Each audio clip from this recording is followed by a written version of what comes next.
livro de Atos dos Apóstolos, capítulo 5, verso 32, diz assim as Escrituras: E nós somos testemunhas acerca destas palavras, nós e também o Espírito Santo, que Deus deu àqueles que lhe obedecem. Observe, eu quero ficar com o final deste versículo: o Espírito Santo que Deus deu àqueles que lhe obedecem.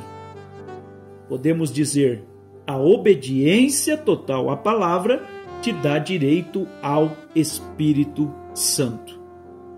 Nós não podemos dizer que uma pessoa tem o Espírito Santo e vive em desobediência direta à palavra, porque a palavra, vamos dizer, obedecer à palavra.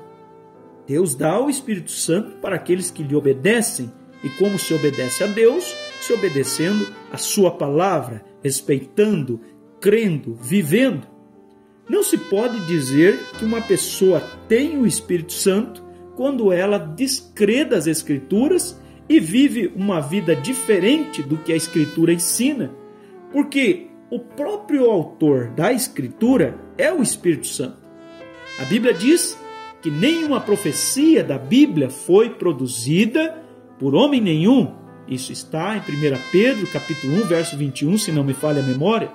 Ele disse: mas os homens santos de Deus falaram movidos pelo Espírito Santo. Quer dizer, é o Espírito Santo que escreveu a Bíblia, inspirando cada escritor, cada escriba, cada profeta.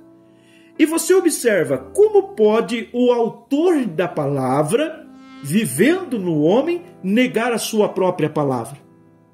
Como pode o autor da palavra saber o Espírito Santo, estando vivendo em uma mulher, negar a própria Escritura, e aquela pessoa se dizer cheia do Espírito Santo e negar a Bíblia? Observe, amado ouvinte, a Escritura é clara em dizer que Deus dá o Espírito Santo àqueles que lhe obedecem.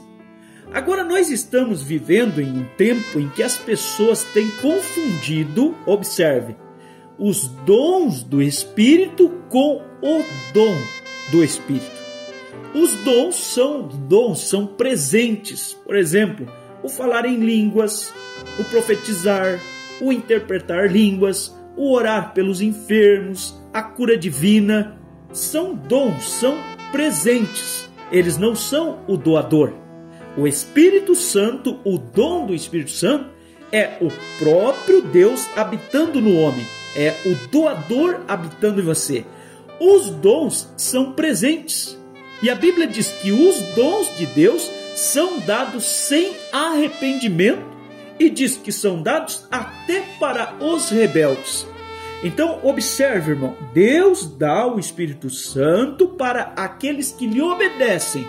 Os dons do Espírito Santo, Deus pode dar para os rebeldes, Deus dá sem arrependimento, pode um hipócrita falar em línguas, pode um adúltero interpretar. Agora, não pode um homem hipócrita, um adúltero, receber o selo do Espírito Santo, porque isto seria como se Deus estivesse habitando, coabitando e interagindo com o pecado. Então, não funciona dessa forma. Deus dá o Espírito Santo para aqueles que o obedecem. Então, os dons do Espírito não são o dom do Espírito. O dom do Espírito é o próprio Deus habitando no homem. Os dons do Espírito são presentes dados ao homem. Que Deus te abençoe, que esta programação possa ter te ajudado. Desejando você entrar em contato no programa, o nosso endereço, melhor dizendo, será citado agora no final desta programação. Até a próxima oportunidade.